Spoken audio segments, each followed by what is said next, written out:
एक वक्त था कि अरब के सहराओं में रेत उड़ती थी, तेज हवाई चलती थी और इन रेतों में एक शेर पल रहा था।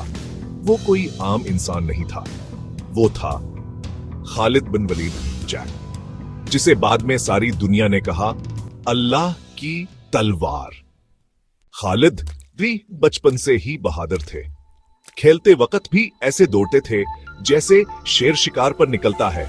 तलवार चलाने में इतने माहिर कि मैदान में कोई उनके सामने न टक सके। लेकिन सबसे बड़ा कारनामा तब हुआ जब खालिद खिंदर ने इस्लाम कबूल किया। जैसे ही खालिद खिंदर ने कलमा पढ़ा, यूं लगा जैसे पूरे इस्लाम को एक नई ताकत मिल गई हो।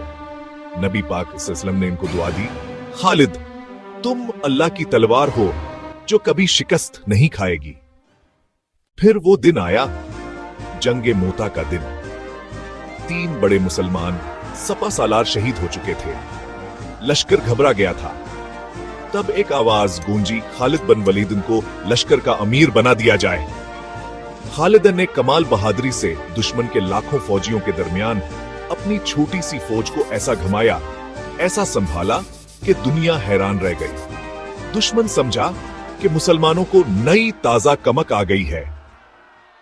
अल्लाह ने उन्हें कामयाबी दी और इस दिन से लेकर उनकी आखिरी सांस तक खालिद तका कभी मैदान जंग में शिकस्त न खा सके। खालिद बिन वलीद थे ना सिर्फ बहादुर थे बल्कि आजिजी का पहाड़ भी थे।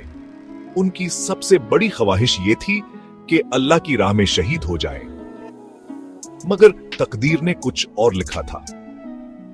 मरते वक्त खालिद से करने कहा, मैंने इतनी जंगें लड़े, मेरे जिस्म पर कोई जगह ऐसी नहीं जहां जख्म न हो, फिर भी मैं बिस्तर पर मर रहा हूं।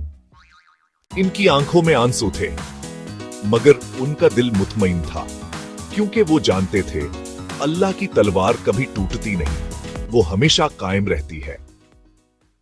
आज भी जब हम हजरत खालिद बिन वलीद का नाम लेते हैं तो हमारे दिलों में ईमान की गर्मी दौड़ती है और हमारी रूह चीख कर कहती है, हम भी अल्लाह की तलवारें बनेंगे।